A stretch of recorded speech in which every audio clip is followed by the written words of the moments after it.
Olá, sejam muito bem-vindos e muito bem-vindas ao 47º Sábado do Saber. O nosso programa está sendo transmitido ao vivo para todo mundo pelo LinkedIn, YouTube, Facebook, Instagram, Threads e também pelo TikTok. Contamos com o apoio do Centro Universitário Uniton Bosco, da Germani, que personaliza, do portal Leitores e Eleitores. Também contamos com o portal Praticando Direito e Flores Empreendedoras. E a partir dessa edição, também contamos com o apoio da Academia de Letras, Ciências e Artes da região Centro-Sul do Paraná. Para receber o seu certificado, é necessário que você preencha a inscrição e a lista de presença, que ficará disponível somente neste sábado. Em meio a um mercado de trabalho cada vez mais diverso, a convivência entre diversas gerações dentro das empresas tem se tornado um tema central. Jovens cheios de vida, cheios de energia e inovação, dividem espaço com profissionais experientes, que trazem bagagem e conhecimento. Essa troca pode ser rica, mas também apresenta desafios, como diferenças de comportamento, de linguagem e de expectativas. Especialistas alertam: o segredo está na gestão. Ambientes que valorizam o respeito e o diálogo intergeracional tendem a ser mais produtivos, criativos e preparados para o futuro. E dessas dúvidas ocorridas dentre as gerações, nós convidamos a professora Adriana Franzói Wagner, que ministrará e debaterá a diversidade geracional no trabalho, desafios e oportunidades. Então, vamos conhecer agora um pouquinho do currículo da professora Adriana. A professora Adriana tem um vasto currículo, então nós vamos fazer um resumo de um pouquinho do trabalho da professora Adriana. Então, a professora Adriana Franzói Wagner é mestre em Saúde e Meio Ambiente e traz uma sólida formação em administração de empresas. Atualmente, coordena os cursos de graduação em administração, gestão de qualidade e processos gerenciais, e de pós-graduação em gestão de projetos do Uniton Bosco. Consultora técnica em temas como educação, gestão escolar, meio ambiente e saúde. Com experiência em ensino presencial e à distância, é referência em projetos interdisciplinares que integram os temas transversais do Ministério da Educação, sempre com foco na construção de competências, na formação cidadã. Então, professora, seja muito bem-vindo ao nosso 47º Sábado do Saber, que está quase completando 10 anos. E agradeço muito a professora, porque ela sempre foi uma parceira do Sábado do Saber, né? Então, sempre seus alunos participaram muito dos nossos eventos, sempre pudemos contar com a professora Adriana, e agora, professora, nada mais do que contar com seus conhecimentos, com a sua presença, e, e com o seu trabalho relacionado às gerações dentro do mercado de trabalho. Então, professora, seja muito bem-vinda, a casa é sua. Bom dia, boa tarde, boa noite a todos, aos alunos, à nossa comunidade que está nos assistindo, professor Rogério Born, muito obrigada pelo convite. Fico muito feliz de poder estar aqui com vocês nesse 10º ano que, de fato, né, o programa está em funcionamento e parabenizo pela evolução, né, do programa, do projeto Sábado do Saber. A gente sabe que muitas vezes projetos, né, e programas dessa natureza, lá nos primeiros anos, já não se dá sequência. E quase uma década, né, para os tempos de hoje, é muito bom né, sabermos da continuidade, da evolução e cada vez mais atingindo outras localidades também. Fico muito, muito feliz, professora. Agradeço mesmo imensamente ao convite e poder estar aqui hoje com vocês.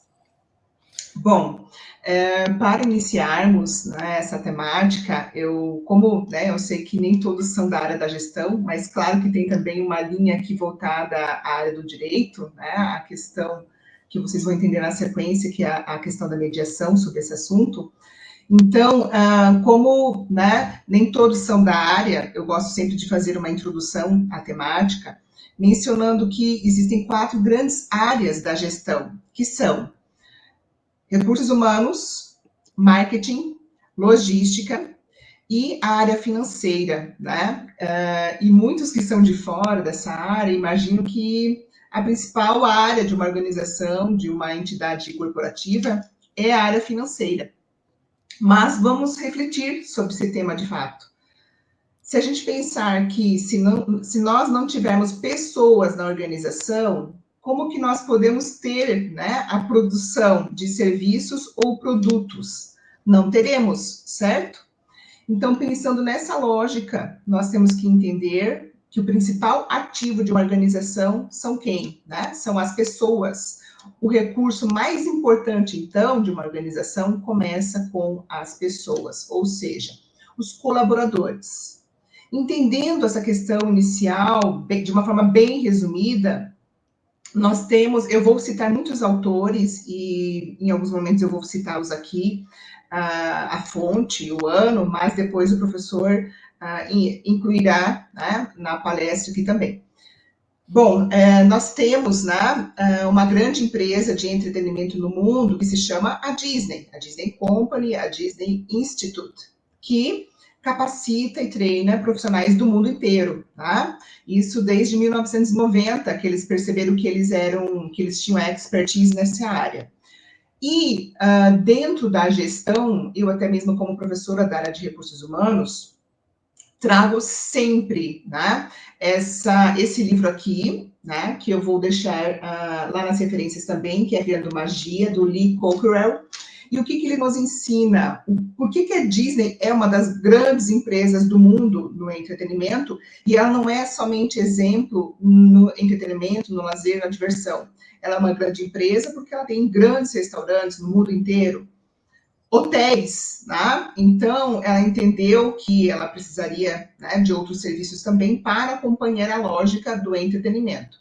Então, vários executivos começaram lá em 1990 a publicar livros da sua expertise, né? De tudo que eles viviam dentro do universo Disney e aqui, os ensinamentos de fato que eles poderiam repassar a empresários, CEOs, presidentes do mundo inteiro. Por isso que foi criada a Disney Institute. E nesse livro que eu mostrei aqui para vocês, Criando Magia, na página 25, né, nós temos aqui um esquema, que a gente já vai falar sobre ele. Nesse esquema, nós temos a seguinte informação, que para mim, de todos os livros que foram publicados sobre produtos e serviços da Disney, esse aqui é o melhor. Então, diz lá, a fórmula de sucesso da Disney. Liderança, ou seja, a gente vai falar muito sobre isso hoje aqui, que tudo vai depender dentro das organizações, né, para trabalhar a questão das gerações, do líder, né, daquele que conduz a sua equipe. Então, eles entenderam que liderança é igual à excelência do elenco. Elenco, para eles, são os funcionários, então eles chamam de elenco. Que é igual à satisfação dos convidados. Os convidados são os clientes, eles chamam os clientes de convidados. E, consequentemente, esse resultado trará o quê? Resultado nos negócios. Ou seja, eles entenderam a premissa que não é aquela famosa frase que se popularizou que o cliente vem em primeiro lugar, e sim a lógica que quem vem em primeiro lugar são os colaboradores, aqueles que estão dentro da organização. Ou seja, se o seu colaborador está na sua organização, na sua corporação, feliz, motivado, ele, consequentemente, fará um bom trabalho, bons serviços, ele prestará, e que, consequentemente, ou seja, né, a consequência de eu pensar primeiro no meu colaborador será o resultado, né? Não é à toa que a Disney, né, é um lugar caríssimo, todos sabem, mas em um curto espaço de tempo, o cliente que vai lá, o convidado que está lá no parque, ele tem o desejo de retornar logo na sequência, dali alguns meses, alguns anos, tá? Então, a Disney nos mostra muito isso, que o colaborador, se a empresa, se a organização quer ter sucesso, ela entendeu que primeiro vem o colaborador e não o cliente, que o cliente será a consequência. Então, quando a gente fala de gestão, muitos têm essa lógica, né, de pensar lá na frente, no financeiro, mas esquece do maior ativo, o maior capital humano que está ali dentro da sua organização, tá? Entendendo isso, a gente vai seguir para, de fato, agora, a temática, foco da palestra, tá? Então, eu gosto de trazer também os conceitos. Vamos entender o que é geração, né? Lembrando que a nossa temática aqui é diversidade geracional dentro do ambiente de trabalho, desafios e oportunidades, tá? Então, como trabalhar com os desafios e as oportunidades que aparecem dentro da organização. Bom, segundo dentro da história, em 2019, eles publicaram a seguinte informação sobre o que é geração. Essa palavra se refere a um conjunto de pessoas nascidas em determinada época. Por terem crescido em um mesmo contexto econômico, cultural, social, essas pessoas partilham muitos traços em comum. Ou seja, o meu pai, o meu avô nasceram em determinadas épocas. Lá, naqueles momentos, né, a economia, a cultura, a sociedade tinham um perfil e eles viveram naquele perfil. Bem como os dias de hoje, a nossa geração e daqueles que têm uma faixa etária menor que a nossa. Então, cada qual cresceu e viveu, né? Se vive em uma determinada geração, viveu por conta, né, das gerações daqueles que já faleceram, tá? Que aqui, né, nós temos, a gente vai falar desde a primeira geração, então são pessoas que têm muitas vezes acima de 100 anos, então são pessoas que possivelmente não estão mais aqui conosco. Então, abordar sobre os estudos das gerações é cada vez mais relevante para o ambiente de trabalho, tendo em vista o contraste entre as gerações, né? Vamos imaginar lá da primeira a essa nova que está ingressando no mercado de trabalho. Então, esse modo de pensar, interagir e se relacionar uns com os outros é muito importante que o líder esteja atento, né, àqueles que ela tem ali como subordinados. Logo, a entrada de uma nova geração no mercado de trabalho gera um choque devido a essas diferenças geracionais, ou seja, né, desses momentos que cada qual viveu e vive até hoje. Sendo assim, torna-se uma vantagem para as organizações que compreendem e conseguem administrar as diversidades geracionais. Esta é uma frase minha, juntamente com uma equipe que eu fiz em 2020 uma pesquisa, tá? Historicamente, vamos entender rapidamente algumas características de cada geração. Então, hoje, alguns autores dizem que nós temos, né, as 6 gerações hoje já existentes, e se pensarmos que existe a geração do jovem aprendiz, que é aquele que pode já ingressar no mercado de trabalho com 14 anos, a geração alfa já está no mercado. Ou seja, dependendo da empresa, muitas vezes aquelas de grande porte, nós podemos ter 6 gerações convivendo constantemente, mutuamente, tá? Então, lá nós temos na história, por meio de diversos autores, aqui eu vou usar especificamente nessa citação, Oliveira 2016, o Guia de Tendências do Sebrae de 2024, do ano passado, então é uma combinação, para falar das gerações. Então, o que eu quero frisar aqui é que cada autor traz ali um período, né, muitas vezes que tem uma diferença pequena de uns anos para mais ou para menos, mas como eu disse, eu estou trazendo essas referências aqui para a nossa palestra, tá?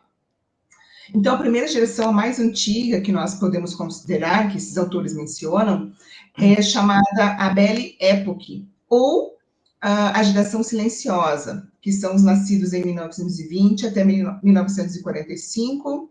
Eles têm como características, né, buscar atividades sociais, e o que os atrai é a confiança. Na sequência, nós temos a geração Baby Boomer, que para nós, para muitos de nós, né, é a geração ali dos nossos avós, que eles nasceram no período, basicamente, de 1946 a 1960. Eles são leais e confiantes e buscam aproveitar a aposentadoria de uma forma ativa. E o que atrai eles é o senso de produtividade. Já a próxima geração, a geração X, são os nascidos de 1960 a 1980. Eles têm como características independência e multitaskers, que são as multitarefas, e buscam uma rotina mais prática e saudável. E o que os atrai é a praticidade. Passando para a próxima geração, eu fiz ali, coloquei um combinado entre duas gerações, alguns autores trazem como duas gerações, aqui o Sebrae traz como uma, que são as gerações millennials ou a Y, tá? Então, quando eu falar desse período, eu estou falando da millennials e Y, de 1980 a 1994.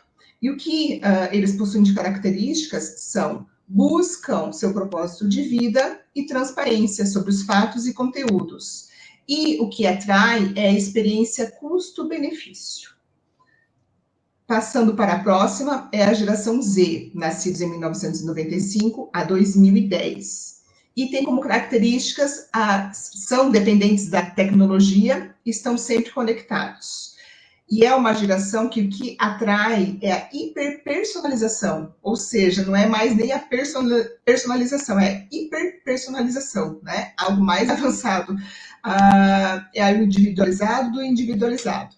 E valores e experiências co-criativas. E, por último, a geração mais nova é a geração alfa, nascidos em 2010 a 2024, né, 2025, e tem como características serem hiperconectados e protagonistas no núcleo familiar. E o que atrai são as interações digitais, né? Ou seja, como eu falei, dependendo da empresa, pode ser que ela tenha, né, o programa Jovem Aprendiz e já tenha, né, 2010, já tenha esse profissional, esse jovem lá inserido na sua organização. Então, vamos falar um pouquinho mais sobre essas gerações. Os jovens que receberam o mundo nessas condições, a Belle Époque é a primeira, né, a geração silenciosa, e nascidos nas décadas de 20 e 30, só tinham a alternativa de restaurar o mundo. Né? Foi onde tudo começou, né? Tinha lá a Revolução Industrial, então as questões das empresas, né, e da produção em massa foi se desenvolvendo, né? E essa geração pôde aproveitar isso. Os jovens, né, ali da geração baby boomers na época, contestavam tudo, desde a família até as instituições de ensino. Já as crianças recém-inauguradas na geração X, desde cedo, desejam e acreditam que tudo era possível. A máxima querer é poder era uma das frases dessa geração, né, ficou bem conhecida. Aplicaram seus esforços escolares em carreiras em que prometiam facilidades e busca de possibilidades e garantias no universo empresarial. Ou seja, era aquela geração que o pai e a mãe falavam: faça uma faculdade que te gere lá na frente, né, um bom futuro. Então, foi essa geração. E na geração Y, a gente fala que nem tudo são flores, né? Eles são nascidos numa geração pós-utopias e possuem ali algumas alterações e visões existenciais e políticas. Cresceram em um meio em crescente evolução sobre o individualismo e a extrema competição, é o que nos diz Ferreira, 2013. A geração X e os milênios, o Y, mudaram suas expectativas na esteira das recessões e de outros eventos que não tinham escolhas. A geração Z despertou para a nova realidade desde o início.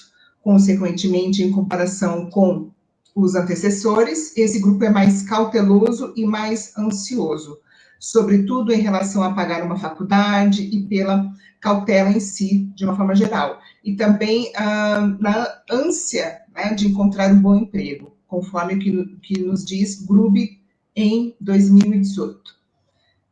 A geração alfa nasceu em contexto global, no qual as novas tecnologias e a comunicação estão concretizadas e bem mais ampliadas. Certamente terá entre os seus desafios as questões ambientais e a convivência com máquinas superinteligentes e o aumento drástico na quantidade de informações, né, que a gente sabe que a gente convive, né, com jovens e a gente entende essa questão aqui, que é uma frase de Solis 2018. A geração alfa começou seus estudos mais cedo nas escolas, né, por conta das mudanças da legislação, inclusive. Com isso, essa geração terá uma educação mais formal que as anteriores, e uma escolaridade maior também, né, pela questão do tempo ali. Devido à alta variedade de informação disponível, essa geração terá, então, um nível educacional maior e a primeira a experimentar um sistema escolar modernizado, isto é, um sistema híbrido, personalizado, baseado em projetos, com foco no aluno e não no conteúdo, principalmente pós-pandemia, que nós assistimos muito isso, né? A questão até mesmo da educação e de formas de trabalho híbrido. Serão crianças que terão menos interações pessoais por meio de histórias narrativas e menor intercâmbio de linguagem. O crescimento dessa geração vem acompanhando, né, vem acompanhado do avanço da tecnologia e sobre a importância da sustentabilidade nos dias atuais. E por isso buscam formas de seguir com esse progresso, também de forma tecnológica, tendo o objetivo de causar o menor dano possível ao meio ambiente. Então, uma geração que a gente vem falando muito das questões ambientais, né? Que eles possivelmente sofrerão muito mais do que as anteriores. Importante, os trabalhos futuros não virão apenas de mudanças tecnológicas, mas também de mudanças demográficas. Então, estamos vivenciando, né, esse mundo de mudanças demográficas por conta, muitas vezes, de questões culturais, né? Até a forma, né, com que a gente falou da questão ambiental, a forma com que as pessoas foram desrespeitando o meio ambiente até então, né, que a futura, de fato, terá que pensar muito mais nas questões ambientais, e do que a gente vem visualizando da economia como um todo, da economia e da política, né, de mudanças de pessoas saindo do país, outras vindo para cá, os imigrantes. Então, é uma geração que passará por muitas mudanças demográficas, além das tecnológicas. Desde mudanças culturais até as mudanças na estrutura das famílias. Transformações populacionais estão criando novas demandas e indústrias. Mudanças massivas estão acontecendo no mercado de trabalho, com empregos desaparecendo e novos sendo criados, novas oportunidades, novos cargos, novos empregos. Tá? A geração alfa terá sua carreira em campos emergentes. Eles serão aprendizes durante toda a vida, passando por múltiplos trabalhos e com múltiplas carreiras, mas também precisarão de se adaptar constantemente, aumentando suas habilidades e competências e treinando para se manter relevante durante as mudanças, enquanto se aprofundam em sua vida profissional. Olha essa frase aqui que interessante, que McGrindle e Fell nos dizem.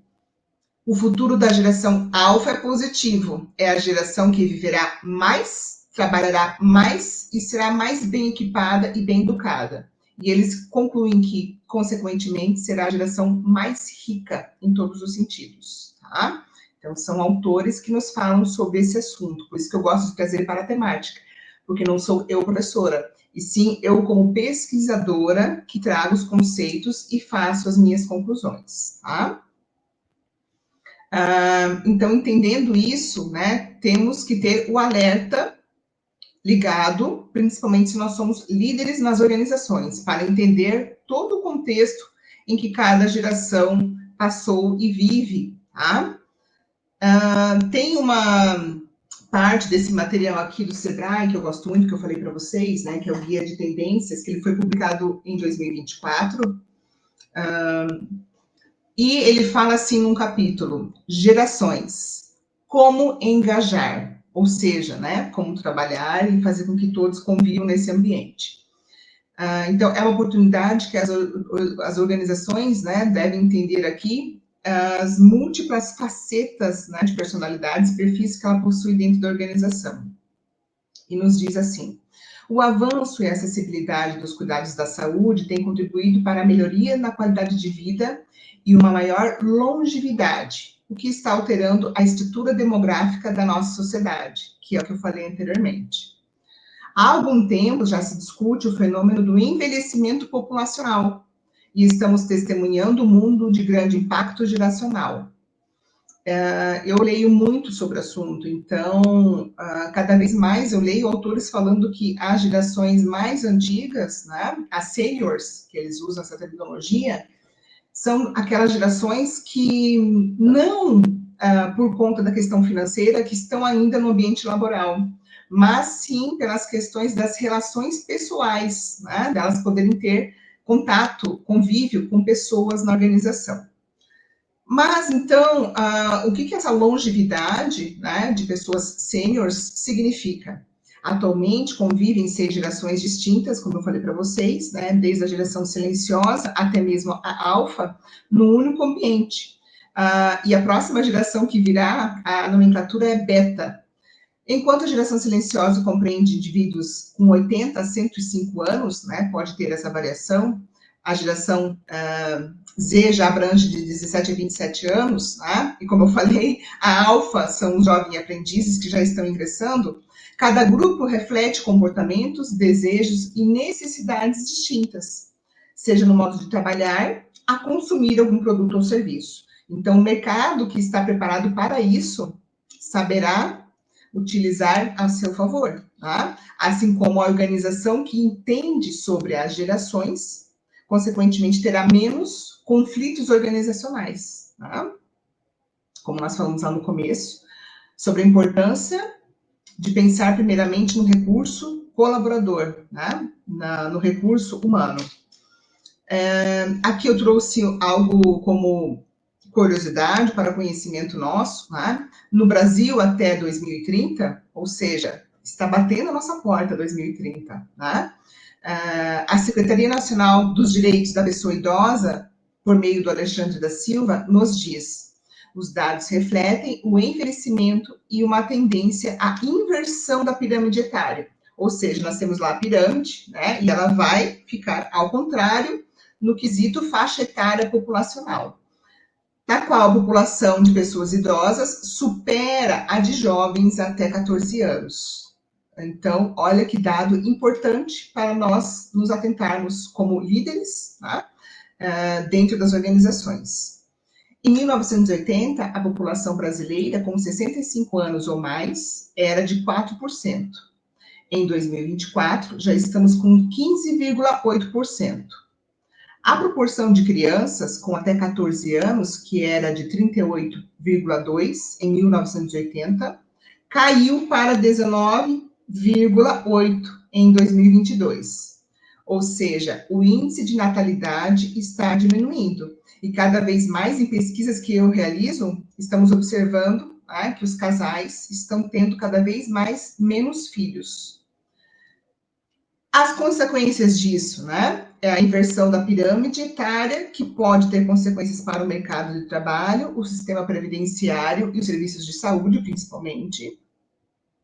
Então, é importante que as políticas públicas sejam adaptadas para atender às necessidades da população idosa, como incluir garantia acesso, né, a serviços de saúde, apoio social e condições de vida adequadas.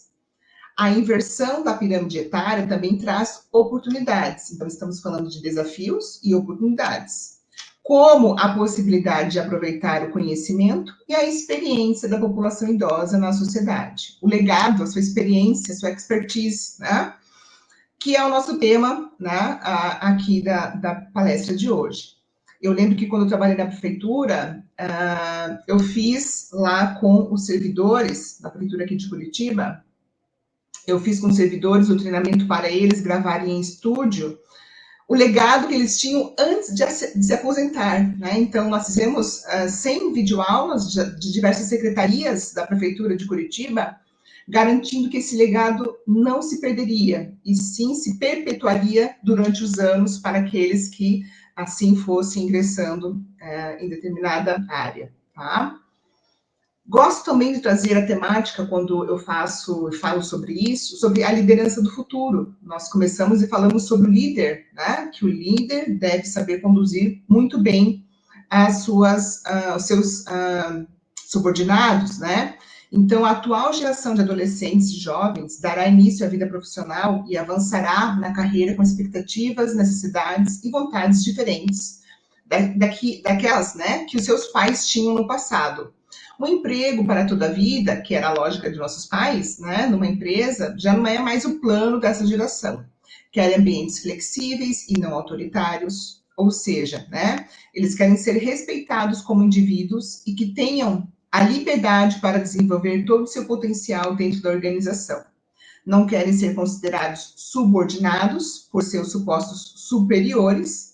O objetivo deles é trabalhar com líderes modestos que priorizam o desempenho e não a hierarquia, que é o que até a minha geração vive ainda, muitas vezes, né?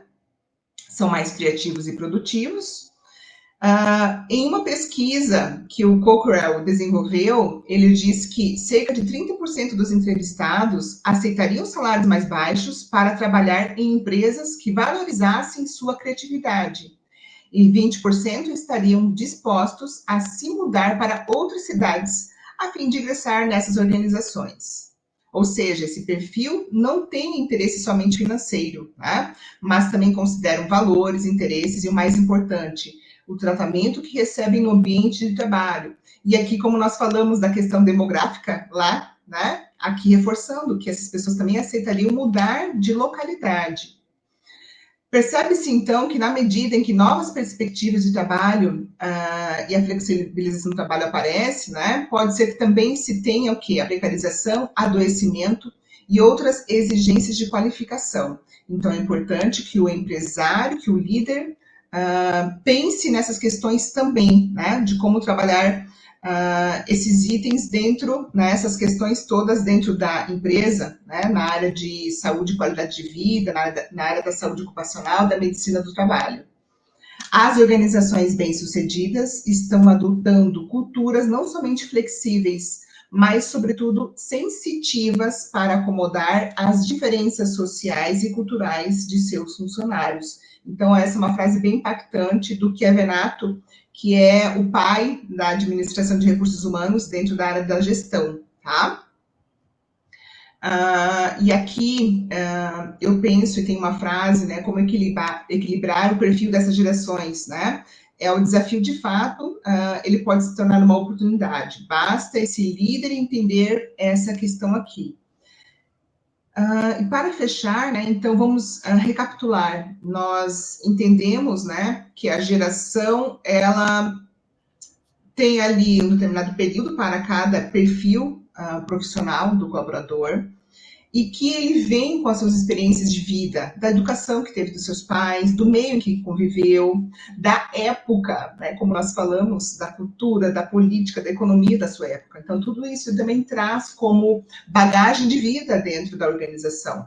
Então, na medida do possível, esse líder que conseguir entender os perfis de gerações que ele tem na sua equipe, ele vai conseguir fazer um bom trabalho, se ele desejar, de fato, ter o sucesso, né? O sucesso financeiro, que, consequentemente, a empresa deseja, mas também pensando no olhar do colaborador, que é o que a gente fala na administração, o processo de ganha-ganha, ou seja, todos saem ganhando. Eu tenho que ter, então, o meu colaborador feliz, motivado, né, para que ele possa ser produtivo, criativo, e, consequentemente, eu terei resultado. Então, fazendo essa breve recapitulação do que nós vimos lá no começo sobre a nossa fala, tá bom? Professor Borne, acredito que a mensagem principal eu consegui aqui deixar transparecer, e também reflexões. Eu gosto muito de fazer reflexões, porque essa é uma visão minha como pesquisadora, com alunos participando, mas cada qual aqui por conta das suas áreas, né? Lembrando que tanto a administração como o direito são da área social aplicada, então temos sim que ter esse olhar pensando nessa questão. E fazendo daí só um fechamento aqui, uma consideração final, o direito pode entrar muito bem, se encaixa muito bem nessa temática, por conta da questão da mediação e da arbitragem, né? Então, a gente entende que advogados, com as questões técnicas de sua área, conseguem fazer essa mediação de conflitos quando a empresa em si não consegue trabalhar com essa questão de conflito das gerações, do perfil de cada um, tá? É isso, professor, inicialmente. Vamos dando sequência aqui com os questionamentos e as falas, as considerações suas também, por favor. Muito obrigado, professora. Eu achei muito interessante que, à medida que a professora vai passando essas gerações, nós acabamos nos localizando. Então, nós começamos a enxergar nossos pais, nossos avós, nossos filhos, nossos chefes, entender os nossos chefes, né? Que geração eles estão, e, e tem muito de administração e psicologia. E o que nesta palestra se conseguiu é trazer aquela ideia de que não é porque você é um advogado, não é porque você é um juiz, não é porque você é um promotor, que você não tem que entender de administração e gestão de pessoas ou recursos humanos. Existe uma dicotomia, qual que é o termo ideal, né? Então, não é porque você está atuando como na área do direito que você não tem que conhecer outras áreas. Uma coisa que eu preguei, e é uma das missões do Sábado do Saber, principalmente quando era o programa de auditório, era misturar os cursos. Lá na nossa faculdade tem uma coisa boa, não tem bloco de direito, bloco de psicologia, é só as áreas médicas que precisam de pouco de laboratório, mas as salas são misturadas, e isso é excelente, para formar um network entre os alunos. Então, eu penso, depois de formado, alguém vai ser advogado, vai precisar de uma perícia, tem aquele colega teu que fez psicologia, que fez psicologia, que está dentro do teu network. Se precisa alguma coisa de administração, entender o funcionamento de uma empresa que você vai advogar, ou de um órgão público, tem o administrador. Nós temos também várias áreas. Contabilidade. O advogado vai precisar de um contador, no mínimo por imposto de renda, né? E hoje uma das áreas em ascensão é administração dos escritórios. Então, que envolve a administração de empresas e a administração, e eu trabalho com advogado, porque o advogado hoje, ele tem que ter mais tempo para cuidar dos processos, então ele vai interagir com o administrador. Então, eu acho muito interessante a palestra nesse sentido, a gente consegue enxergar as gerações e a interdisciplinaridade. Sim. Então, nesse meio, eu vou fazer uma pergunta que é bem interessante, principalmente no meu meio. Acontece mais em órgãos públicos ligados ao Poder Judiciário ou Ministério Público, mas nas empresas não está uma coisa formalizada, mas na prática acontece informalmente. Então, nós temos, quando há uma promoção dentro de uma empresa, a escolha de quem vai suceder aquele chefe que saiu, aquele gerente que saiu, ou aquele administrador. Daí vem aquele critério, nós vamos escolher alguém por antiguidade ou por merecimento. Só que o merecimento não é bem merecimento, é enquadramento dentro da finalidade da empresa.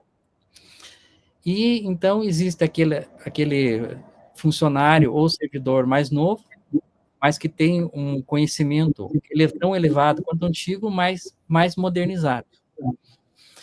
E tem aquele líder antigo que ele não tem tanta essa visão moderna do órgão ou da empresa, mas ele tem a liderança, ele tem, vamos chamar, entre aspas, o jogo de cintura. E daí o que acontece? Aquele funcionário novo e altamente qualificado vai se sentir desprestigiado se nomear aquele funcionário ou servidor antigo.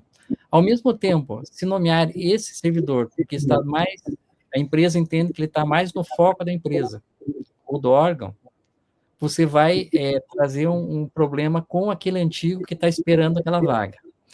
Então, eu gostaria que a professora comentasse um pouquinho sobre esse conflito, porque sempre, se você escolher o mais novo, você vai desmotivar o mais antigo. Mas, se o mais novo for muito mais qualificado, mas não ter aquele jogo de cintura, você vai desmotivar o mais novo. Então, como que se administra esse conflito? Então, professor, aqui, né, em pouco tempo, que a gente entende o escopo do programa, mas nós adentraríamos no que a gente chama de cultura organizacional. bem como o comportamento organizacional. Como você bem colocou, a questão da psicologia, sim, é muito importante dentro da organização, e aí a gente trabalha uma temática dentro da gestão que é o comportamento organizacional, que quando a cultura da empresa ela está bem enraizada, empregada, desde o seu nível estratégico ao tático, que replica ao operacional, quando isso está bem azeitado dentro da organização, nós teremos o mínimo de impacto possível nessa questão. Tá? Então, por exemplo, se é um órgão público que ele entende que a experiência daquele, né, que está ali há mais tempo é o mais importante para a sobrevivência, né, para esse equilíbrio organizacional, será muito mais tranquilo aquele jovem que entra com todos os méritos entender o escopo, por que que ele foi de fato escolhido, tá? Então a minha resposta não vai, né, ser aqui aplicável nem para uma situação nem para outra, mas sim num outro contexto que a gente estuda dentro da organização, que é isso que eu falei, a cultura organizacional. Eu lembro de um aluno que ele trabalhava numa empresa indiana, que ele me falava assim, nossa, professora, eu não entendo por que é assim, por que eu preciso seguir o calendário? Aí eu expliquei para ele, tá, mas me fale um pouco mais, né, da empresa, da sua empresa. Ah, aqui eu nunca tenho feriado porque eu preciso seguir o feriado de lá. Então é isso. Eu fiz ele entender a cultura da organização. Né? E claro que no caso dele são questões simples do dia a dia, que você colocou uma questão mais de carreira, né? Mas é isso, o que eu quero deixar e exemplificar aqui é isso, que quando a cultura da empresa ela é bem aplicável desde o primeiro dia que esse servidor ingressa ou um trabalhador ingressa no órgão privado. Se ele entende que essa premissa, essa a lógica, o raciocínio da empresa de prestigiar aquele que tem esse legado, ele vai entender que ele entrou numa categoria um pouco inferior, mas que ao passar dos anos ele vai galgar esses degraus até chegar nesse nível que esse colega está ali. E eu sou muito a favor também, na gestão, a gente estuda lá a gestão do desempenho, na lógica da meritocracia, né? Mas uma meritocracia que esteja bem desenhada, que todos os colaboradores entendam onde pode crescer, quais são os níveis que ele vai né, alcançar ali conforme os anos, conforme os seus méritos, tá? Então, aqui não faço nenhuma escolha, mas deixo aqui a resposta com a lógica da cultura organizacional. Se a empresa tem essa cultura bem fixa, formada e entendida pelo seu corpo de colaboradores, o impacto será menor nesta questão geracional. Um outro fato interessante, nós estávamos conversando por telefone, é o que se chama hoje de economia prateada, né? Ou gestão de prata, que não chega a ser o sênior, é uma geração um pouquinho mais abaixo, de pessoas aposentadas e continuam formalmente nativa. E dentro desse assunto, nós até foi comentado na palestra que em 2030 o mesmo número de crianças vai ser o mesmo número de, entre aspas, aposentados, ou que dentro dessa área, como está cada vez mais as pessoas vivendo até próximo de 100 anos, ou já está passando de 90, pelo avanço da medicina, pelo avanço das vacinas, pela forma com que nós estamos conduzindo a nossa vida, a qualidade de vida. Então, a previdência vai ocorrer cada vez mais tarde. As aposentadorias voluntárias ou programadas vão ocorrer cada vez mais tarde. E como as pessoas estão se aposentando mais tarde, não está abrindo oportunidade para as novas gerações. Ou pode não abrir, nós não sabemos no futuro, pode ser que o avanço da tecnologia não ocorra isso. Então, o que acontece? Teremos pessoas extremamente experientes e falta de oportunidade das pessoas mais novas adquirirem essa experiência. Então, gostaria que a professora comentasse um pouquinho sobre isso, né? Uhum. Bom, eu acredito, como eu falei, né, para você, na resposta até fazendo um engate aí na resposta anterior. Acredito muito na lógica da meritocracia. Aquele que está preparado, que terá os seus méritos, os seus títulos, né, conseguirá sim ingressar no mercado de trabalho, seja a idade, né, em que ele estiver. Mas, claro que, pensando na longevidade desses, né, da geração cinzenta, digamos assim, do cabelinho branco, eles são muito importantes também dentro da organização, né? Como eu presenciei, né, lá no passado, que eu falei para vocês, esse meu caso ali da prefeitura de Curitiba, que eu fui lá no estúdio de gravação, fiz o treinamento e né, aqueles que iriam se aposentar. Então, como é importante nós termos, de fato, esse legado, essas pessoas que conhecem tanto, sabem da história, têm a profundidade, né, naquilo, de fato, que deve ser feito naquele cargo. Como é importante, né, então, esse servidor, esse profissional, né, até mesmo liberal, autônomo, ter essa experiência e replicar para os novos, né? Acredito sim, como eu falei, que nós teremos, né, ambiente, né, e possibilidades para todos. Se você tiver ali preparado, né, com a sua meritocracia em dia, né, com cursos, com especialização, com outros programas que você deseja realizar, dependendo da sua área, você terá preparo, você estará preparado. Então, uma das etapas dentro do teu processo de habilidades e competências, você estará preparado, né, para ingressar. Claro que muitas vezes dependerá, né, se a organização, a empresa, ela tem aquela oportunidade, né, até mesmo como você falou da longevidade, muitas vezes por conta da longevidade, processos públicos, processos seletivos não estão sendo abertos porque essa pessoa ainda está lá ocupando o cargo, mas ela é tão importante quanto aquela que ingressará no futuro dentro da organização. Tá? Então, teremos sim, mas claro que cada qual deverá se especializar, fazer todos os cursos, a lógica da educação continuada se encaixa muito bem aqui, né? Então, se preparar, ter os méritos possíveis para aquelas futuras oportunidades. Eu lembro que tem um aluno que ele trabalha na BRF, ele me falou assim um dia, professora, ele estava ainda fazendo administração. Os professores falavam muito de um curso, né, o Power BI, e aí eu me interessei sobre esse curso, fui atrás, verifiquei e tal, pensei assim, vou fazer. Vai que um dia eu precise, né, dessa habilidade, dessa competência. E dali a 6 meses apareceu a oportunidade dele crescer dentro da organização, mas um dos requisitos era ter o Power BI, né, dele saber ali analisar o sistema com os indicadores e tal. Então, ele estava preparado para ocupar esse cargo, né? Então, isso é importante, o aluno, o profissional, pensar que cada vez mais a gente precisa ter as experiências necessárias que esse mercado exigente necessita, que ele está cobrando, né? Então, é a lógica, novamente, da cultura organizacional e da meritocracia que eu reforço aqui. Um fato interessante que está acontecendo nesse momento nós estamos vendo, o mundo está vendo um conflito intergeracional na escolha do Papa, né? Então, se discute se escolhe um Papa mais idoso, um Papa mais novo. Então, se defronta com essa questão em todos os lugares. E Sim. Eu estou lembrando uma situação de um vendedor de veículos em São Paulo, de uma marca, uma concessionária de veículos, né? Que todo ano ele ganhava do fabricante o prêmio de vendedor que mais vendia veículos daquela marca. E ele já está aposentado, com uma certa idade, teve um AVC. Então, ele teve um AVC e se recuperou, só que ele perdeu a mobilidade. E ele era apaixonado por vender carros.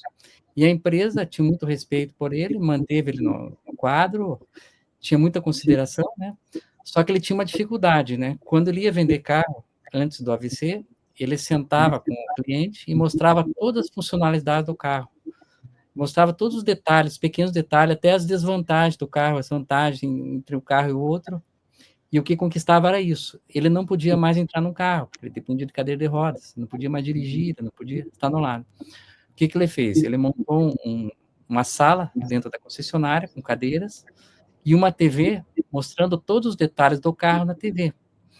E daí ele ia atendendo um cliente, começava a vir outros clientes, se interessavam, começavam a sentar na cadeira, Ele, depois do AVC, ele triplicou as vendas de veículos na marca, né? Então, ele triplicou as vendas desse veículo. Então, é um caso, assim, de uma pessoa de idade, já estava aposentado, recebendo aposentadoria, mas continuava trabalhando. A empresa valorizou esse funcionário, sem saber se ele ia dar retorno ou não.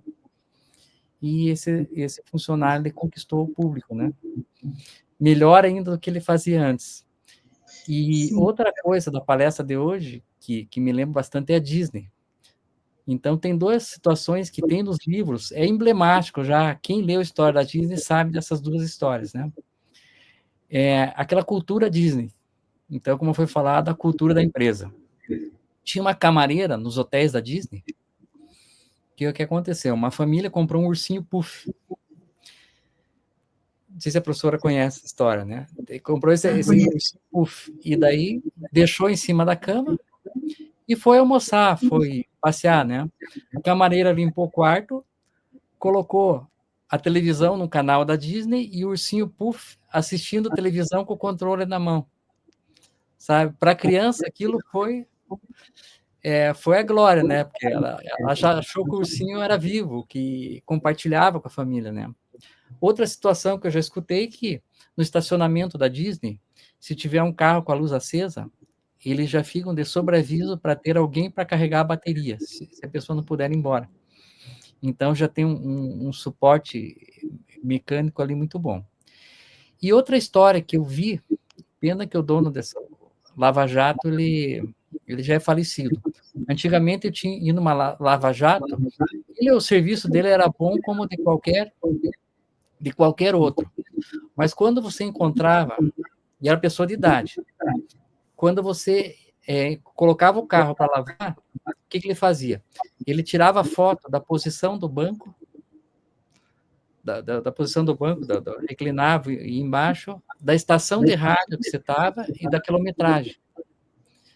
E era tudo como tem os concessionários hoje, com capa no banco para proteger, e deixava um bilhete, entregava o carro com um bilhete com uma frase de incentivo, de agradecimento, né?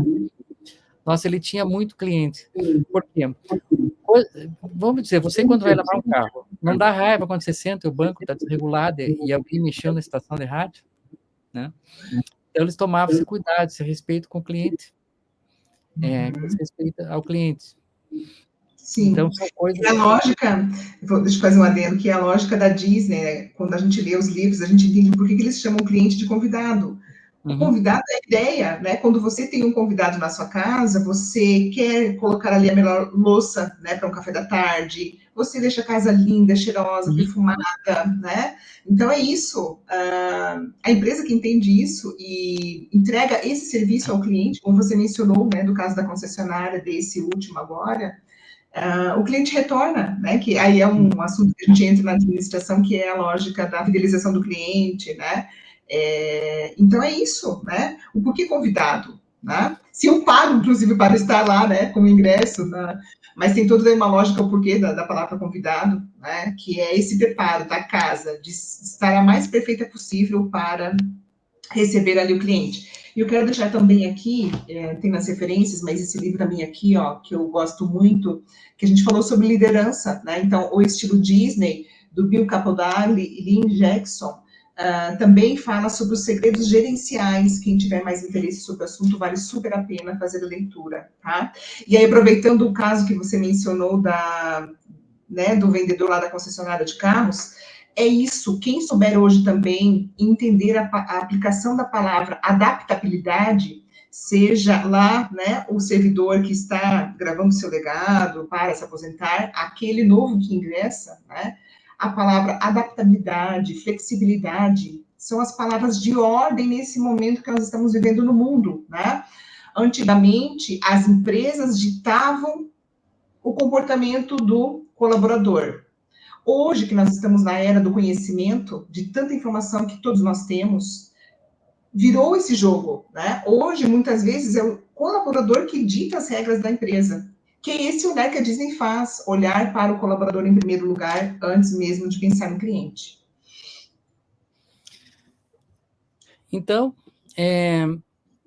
Professora, só vou explicar uma coisa para quem está assistindo. Foram citados livros maravilhosos, e as referências bibliográficas estarão na bio de vocês. Então, nós colocamos as referências, vai ter um link na bio ou na descrição para vocês acessarem todos esses livros. Alguns deles eu já li. Inclusive, tem um manual do Tendências do Sebrae ali que é fantástico. Sim. Então, é um livro que está bem acessível e bem fácil de se conseguir. Então, esse guia de tendências, prof, ele tem PDF, viu? Qualquer um de vocês não precisa adquirir, tem o material dele em PDF. Se colocar lá no Google, né, Guia de Tendências 2024 Sebrae, tem lá ele em PDF, gratuito. Então, e vamos elogiar quem merece, né? O Sebrae tem cursos maravilhosos, né? É um dos órgãos assim que nós temos orgulhos no Brasil. Então, e esse manual eu ganhei de uma aluna que é funcionária do Sebrae, e eu li inteiro 2 vezes. Vale a pena. Muito. Então, professor, agora nós vamos para o nosso segundo bloco. Nesse segundo bloco, nós vamos trazer o público para nós. Então, nós vamos convidar 3 alunos, inclusive um aluno seu, para debater sobre o tema de hoje. E também vamos trazer algumas enquetes. Então, nós vamos trazer o público micro, que não são nossos alunos, e o público macro. O público macro são as pessoas que participaram de nossas enquetes. E nós temos um público muito grande no Brasil, no Chile, Colômbia, Portugal e Espanha, que também responderam essas enquetes. Então, vamos para o segundo bloco.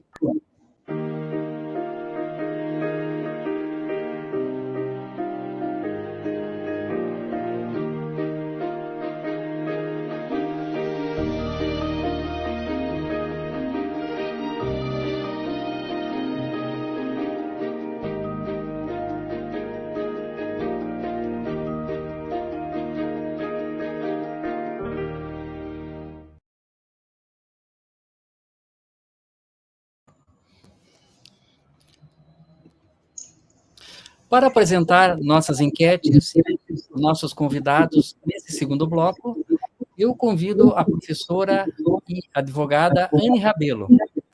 A Anne, ela é pós-graduada em Direito de Família, advogada, licenciada e egressa do Centro Universitário Unidom Bosco, onde eu tive a honra de ser seu professor.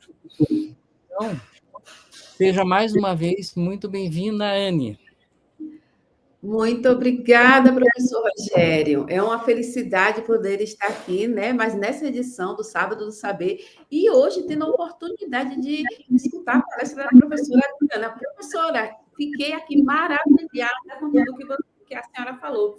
E como o professor Rogério disse, a gente vai se identificando e identificando pessoas que trabalham conosco em cada geração dessa. Muito obrigada, viu, professora?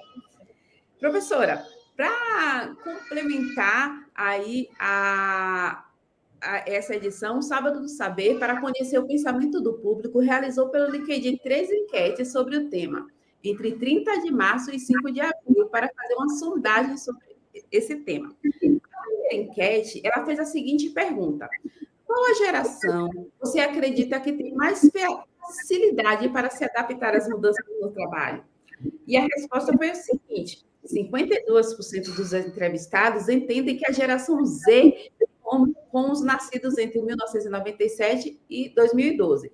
38% que é geração milênio, com os nascidos em 1981 a 1996. 8% que é a geração X, entre 1965 e 1980. E 2% que é a geração Baby Boom, que são os nascidos entre 1946 e 1964. Essa enquete, professor, contou com 7.460 participantes, com a maior concentração em Curitiba, São Paulo, Rio de Janeiro, Brasília e Belo Horizonte.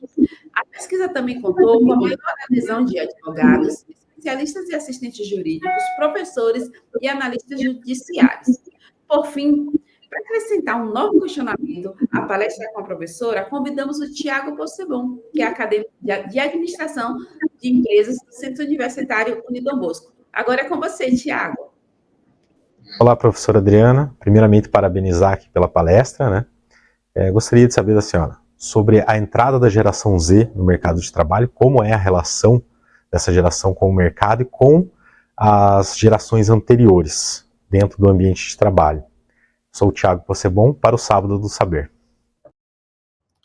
Então, professora, começamos com o seu aluno, né, com o Tiago. Então, a palavra é sua. Bom, eu vou unir a enquete com a resposta do Tiago, para o Tiago, né, e para todos que estão aqui, tem essa curiosidade. Gostei muito do resultado da enquete, que bom que, sem saber muito sobre as gerações, esse público, de fato, conseguiu captar a resposta correta, digamos assim.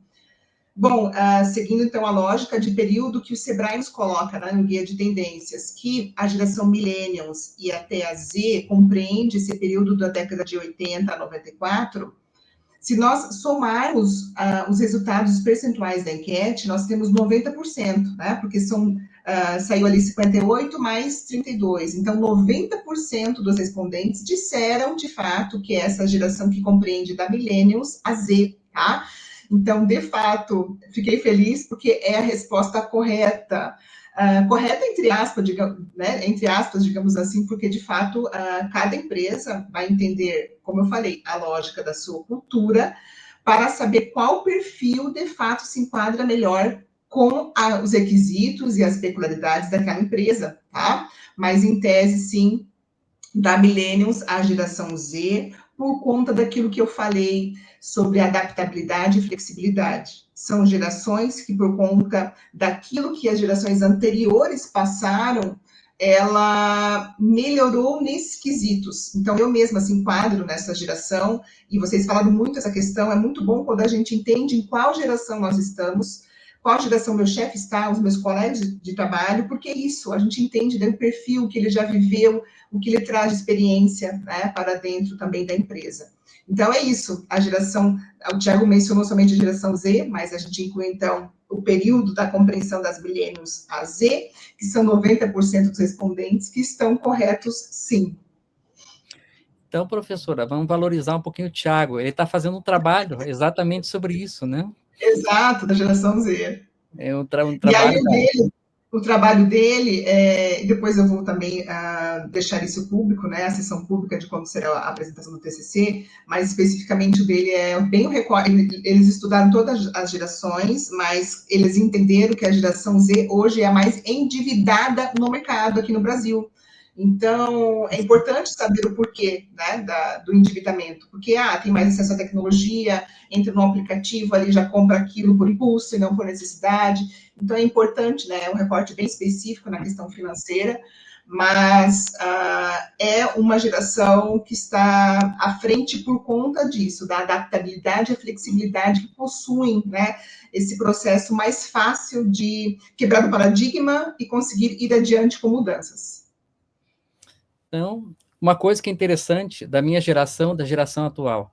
Na minha geração, quando nós completávamos 18 anos, nós aparecíamos na porta do Detran para tirar a carteira de motorista.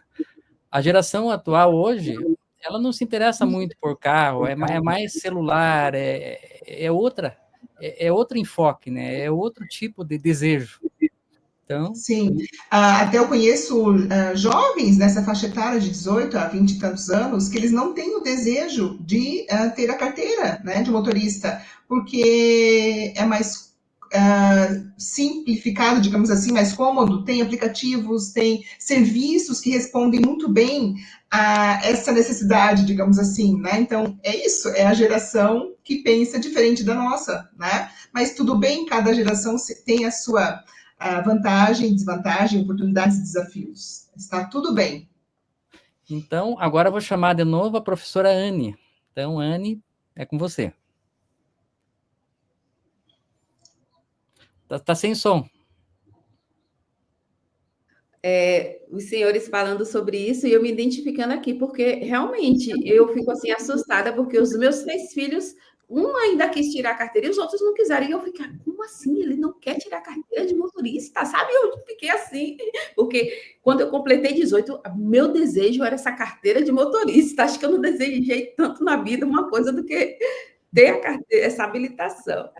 Professora, na nossa segunda enquete, né, o Sábado do Saber fez a seguinte pergunta: qual o principal desafio da convivência entre diferentes gerações no ambiente de trabalho? 38% disseram que é a forma de comunicação, 25% que é a resistência à mudança, 25% também disse que são as diferentes expectativas, e 13% que é o domínio da tecnologia. Essa enquete ela contou com 1.222 entrevistados, né? Maior concentração em Curitiba, São Paulo, Rio de Janeiro, Brasília e Belo Horizonte. E a pesquisa também contou com maior adesão de advogados, especialistas e assistentes jurídicos e professores. Além de conhecer a opinião do público, convidamos a Carolina Mota, que é acadêmica do curso de Direito da União Dom Bosco. Carolina, agora é com você. Primeiramente, eu gostaria de agradecer à professora Adriana pela palestra maravilhosa que ela nos proporcionou. Em seguida, eu gostaria de fazer uma pergunta sobre como as novas gerações podem impactar na comunicação das gerações anteriores. Carolina Mota, para o Sábado do Saber. Então, professora, a palavra é sua. Obrigada, professor. Eu, como sou da área social aplicada, a gente tem mania de tentar cruzar os dados, né, os percentuais e tal, porque a gente daí cruza e pensa em outras questões que aí nos indicam, né, nos dão indicadores. Vou também fazer a correlação, que está bem bacana, assim, as perguntas, a enquete em si tem correlação com as perguntas. Então, ali, se nós pensarmos nesse percentual, 63%, né, eu somei ali, então, o primeiro com o segundo indicador, nós temos, em primeiro lugar, a comunicação, com certeza. Até eu lembro que, na minha graduação, a minha monografia foi sobre comunicação, a comunicação interna, a importância da comunicação interna nas organizações, né? Tudo começa pela comunicação. Então, se a geração mais antiga, né, dos sêniors, conseguir se comunicar muito bem com as mais novas, numa linguagem que então tem que pensar a lógica da comunicação, né, receptor, emissor, eu tenho que pensar naquele momento, se eu conseguir fazer esse exercício, com quem eu estou me comunicando, né, qual geração? Eu lembro até que no trabalho do Tiago, a gente pensou até em fazer uma cartilha, porque como é direcionado para a geração Z, a gente pensou até em fazer uma cartilha com a linguagem dessa geração, meio que abreviada, sabe? Assim, os jovens hoje estão abreviando tudo, né? As palavras lá, por favor, é PV, se não me engano, né? Tem toda ali uma terminologia que eles utilizam. Então, isso é comunicação, que apareceu aqui no percentual maior, né? Então, sim, eu coloco a comunicação e reforço a questão do líder. Se o líder entender quais são os perfis que ele tem ali da sua equipe, dos seus subordinados, ele vai conseguir transmitir e ter uma comunicação clara e efetiva com a sua equipe, com o seu corpo ali, né, de profissionais.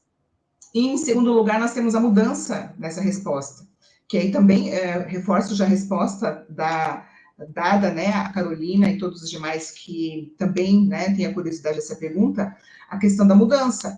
E aí vamos para a primeira questão. Aí sim a geração Z e Millennials, né, conseguem trabalhar melhor com a questão da mudança em diversos setores e áreas dentro da organização. Então, sim, a comunicação é muito importante. Então, esse líder precisa estar bem alinhado com a sua equipe na questão da comunicação. Se eu sei que o meu colaborador sênior, ele exige um pouco mais de explicação, né? Que eu preciso estar com ele para ensinar algo voltado à tecnologia, eu terei que fazer isso, tá? E se eu sei que aquele meu jovem colaborador, né, ele quer mais objetividade na minha fala, é isso que eu preciso fazer. Então, digamos assim, é uma tradução dos perfis que eu tenho na minha organização com aqueles que eu sei que eu preciso conversar. Por exemplo, na instituição, né? Eu tenho professores em diversas gerações ali. Eu sei que com X, com Y, com Z, para cada qual eu preciso muitas vezes ou falar um pouco mais, ou um pouco menos, ser um pouco mais objetiva, tá? Então é isso, a comunicação, perfeito, o pessoal que respondeu a enquete está super certo. E em segundo lugar, a questão da mudança, tá? Eu preciso pensar que eu preciso muitas vezes mudar, quebrar meu paradigma. Tem muita gente que é resistente à mudança, né? Então é esse perfil mesmo, tá? Então, muito obrigado, professora, muito obrigado, Carolina e Tiago, mas ainda não terminou. Então, eu vou chamar mais uma vez a professora Anne Rabelo. Então, professora, com você. Professora, nessa terceira enquete, a pergunta foi a seguinte: o que pode causar conflitos entre diferentes gerações no trabalho? Dos pesquisados, 50% entendem que são os distintos estilos de liderança. 33% são as visões de vida pessoal e profissional. 17% que são as preferências de horários e locais de trabalho. E ninguém, nenhum dos pesquisados entendeu o que é o uso das tecnologias. Essa enquete, ela contou com 840 entrevistados, com a maior conferência em Curitiba, São Paulo, Rio de Janeiro, Belo Horizonte e Brasília. A pesquisa também contou com maior adesão de advogados, especialistas e assistentes e professores. Agora, para trazer mais um tema para o debate com a professora Adriana, convidamos o Luiz Henrique, que é acadêmico do curso de Direito da União Dom Bosco. Agora é com você, Luiz Henrique. Olá, professora Adriana. Parabéns pela palestra. Porém, queria tirar uma dúvida. Qual o impacto da linguagem corporativa na interação entre as gerações? Luiz Henrique, para o Sábado do Saber. Então, professora, a palavra é sua novamente. Então, para o meu arremate final, é essa combinação novamente que eu falei da enquete versus pergunta. E aí, novamente, fico feliz e satisfeita pelas respostas. Como nós falamos, a importância do líder lá no começo da nossa fala. E é isso, como eu falei, nesse livro aqui, o Estilo Disney, ele vai trazer alguns perfis também de liderança. Então, resumidamente, vamos falar de dois que mais aparecem na organização, que é o autoritário, digamos assim, e aquele que é mais democrático. Então, tudo vai depender da cultura da organização. Se ela quer seguir mais um esquema hierárquico, com burocracia e tudo mais, e aí a pessoa que ingressa ali, ela tem ciência sobre isso, depois ela não pode, digamos assim, reclamar, mas para muitas empresas ainda funciona muito bem esse processo mais autocrático, tá? De autoridade mesmo, de hierarquia, de burocracia. E em outras não, como nós vimos, até mesmo as novas gerações que estão ingressando querem mais esse ambiente de criatividade, que o chefe não seja considerado como chefe mesmo, ok? Como eu falei, está tudo bem, Mas lembrando que lá no primeiro dia, que vai fazer aquela integração dentro do ambiente de trabalho, se você sabe muito bem aonde você está pisando como um novo membro daquela organização, você entendeu que é esse jogo que você vai seguir, É nessa linha que você vai trabalhar. Então, os estilos de liderança, sim, interferem muito nas questões organizacionais, com 50% que apareceu aqui, e 33% com as visões de vida e profissionais, que é aquilo que a gente falou das gerações, que cada qual vai trazer, porque eu professora Adriana, ou coordenadora de curso, ou seja, em que momento eu estou no meu papel profissional, eu não consigo excluir a minha vida profissional do zero, coloco ali um X e sou só aquilo agora. Eu trago essa bagagem, cada um de nós traz a bagagem de vida, da educação que nós tivemos. Então, essa questão de vida, 33% de visões de vida e profissionalismo, claro que interfere. Então, aqui 88%, 83% nós temos um índice super alto, relacionando, sim, estilos de liderança e a questão daquilo que eu trago como experiências, expertises que eu tive de vida. Então, aqui, reforço, sim, os dados da enquete e também já respondo, nessa minha fala, aquilo que o estudante ali questionou, tá? O aluno Luiz Henrique, Então, é isso, saber também que estilo de líder eu tenho dentro da organização, porque eu fiz lá no primeiro dia de entrada na organização o processo de treinamento, saber qual que é o perfil dele vai me ajudar muito, muito na organização, Muitas vezes a gente tem um chefe mais conservador, Precisamos entender esse perfil e a geração que ele vive, que ele está ali. Bem como se eu tenho um chefe totalmente diferente, eu preciso meio que seguir ali a linha desse profissional para que eu possa ser feliz no meu ambiente de trabalho.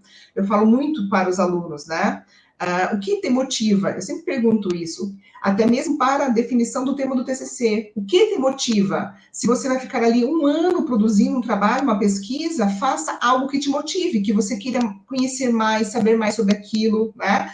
Então, o que te motiva? Então, se você está ingressando no ambiente de trabalho que não te motiva, não faça esse processo seletivo, né? Se você viu que a cultura da empresa, entrou no site lá, viu que a empresa tem esse perfil, você não será feliz. Você ficará ali talvez 6 meses, 1 ano no máximo. Saia, né? Não procure esse tipo de organização. Então, você também consegue antecipar essa sua frustração futura profissional, se você souber escolher o ambiente que você, de fato, sabe que preenche mais o seu perfil, tá? Uma coisa que eu acho interessante é que eu diferencio chefe e coordenador, mas não no sentido formal, informal. Eu vejo, assim, que o chefe é aquele que pensa, manda e os outros obedecem, tá? Agora, tem chefes que são coordenadores. Coordenador quer dizer acrescentar a liderança. Esse coordenador, o que ele faz? Ele discute com a equipe as decisões que serão tomadas e depois coordena essas decisões tomadas. E quando toma uma decisão unilateral, ele explica por que ele está tomando. Então, eu tenho essa diferença na minha cabeça. Existe o chefe e o coordenador. Exato, Pro. Aqui na gestão a gente estuda o gerente e o líder, né? A gente teve muito papel da administração na gestão, né? Que a gente estuda desde a administração científica até a moderna, que é o Peter Drucker, o pai de todo o pensamento moderno. É isso, a diferença desse gerente, que seria, no caso, ali, teu chefe, né? E o líder, o papel do líder. Hoje, cada vez mais, nós estamos nos encaminhando para a lógica do papel e da característica do líder na organização, né? Está saindo muito essa figura do gerente, mas, claro, como eu falei, tem empresas mais conservadoras que ainda isso aqui é mais importante e talvez para ela faça mais sentido esse papel ainda do que o líder. Então, agradeço ao Luiz Henrique, a Wilciane, a Carolina e o Tiago e a professora por essa maravilhosa palestra. A professora acrescentou muito na nossa vida, tanto minha, da Anne, do público e de todos. Então, na minha vida, fez um mapa na minha cabeça. Eu consegui enxergar aquela visão drone, enxergar as relações institucionais, gestão de pessoas, de cima para baixo. E consegui classificar na minha cabeça cada personalidade dentro de cada geração. Agora eu vou convidar a professora Wilciane Rabelo, a querida Anne Rabelo, para agradecer pela palestra em nome do público e dos acadêmicos. Então, professora, a palavra é sua. Então, professor, ia falar, professora? Tranquilo. Então, professora Adriana, eu quero agradecer imensamente, né, por essa brilhante palestra, por ter concedido o seu tempo, que eu sei que é tão precioso nesse dia de hoje aqui. Eu tenho certeza que tanto eu, como todo o público que está aqui presente hoje, está muito satisfeito. Eu fico muito encantado com a sua forma, né, de passar esse conteúdo para nós, de ter passado a sua mensagem. Então, eu só tenho a agradecer de todos os acadêmicos do curso de Direito, do curso de Administração, de todos os cursos, não é, professor? Porque aqui nós sabemos que tem gente do Paraná, da Bahia e até do Chile, professora, tem assistido o Sábado do Saber. Então, muito obrigada mais uma vez. Obrigada também, professor Rogério, mais essa oportunidade. Professora, desde o primeiro Sábado do Saber, eu me lembro que o primeiro palestrante, lá no auditório antigo da Unidom Bosco, eles faziam a palestra, nós tínhamos o cartaz do evento no púlpito, e eles faziam questão de levar para casa o cartaz do evento. Então, nós tomamos a iniciativa de fazer o cartaz de divulgação, o banner, numa embalagem, num formato aqui de acrílico, num formato de comenda. Então, nós entregamos para cada palestrante, que nós chamamos de Seele. Seele, em alemão, significa alma. Então, cada palestrante do Sábado do Saber são conhecidos como alma, Seele em alemão. Então, está aqui a sua comenda, Na frente tem os dados da data e o dia da palestra e o tema da palestra. Atrás, nós temos o nome de todos que organizaram o Sábado do Saber, de toda a nossa equipe, e o agradecimento. Além dessa comenda, nós entregamos para a professora um presente da Germânica Personaliza, do nosso aluno egresso, Rafael Resla. E o Rafael, ele encaminha para você, ele manda de presente uma caixa de madeira com vinho, uma caneta personalizada e um chaveiro. Então, eu vou colocar aqui o presente da Germânica Personaliza. É esse kit com vinho. Aqui está a nossa comenda, uma caneta personalizada e um chaveiro personalizado. Então, esses são seus presentes. Voltando para a comenda, a nossa comenda, dentro do agradecimento que nós fazemos no verso, nós colocamos uma frase. Então, vou colocar aqui a frase, vou colocar na tela. Aqui está a frente da comenda. Deixa eu colocar o verso agora.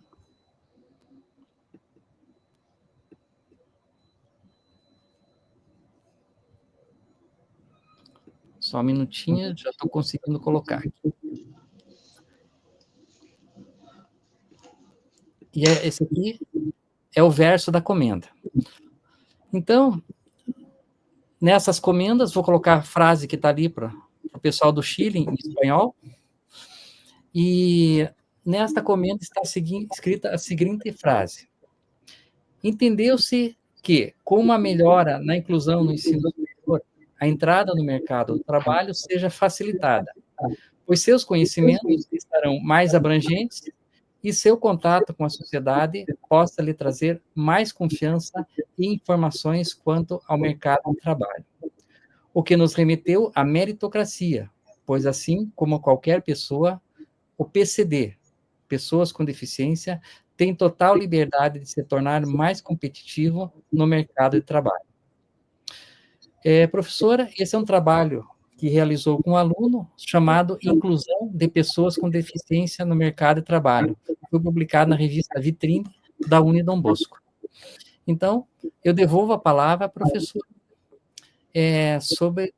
para nossos encerramentos. Então, lhe devolvo a palavra. Professor Born, como é bem conhecido, né, professor Born, na instituição, né, a gente fala geralmente professor Born.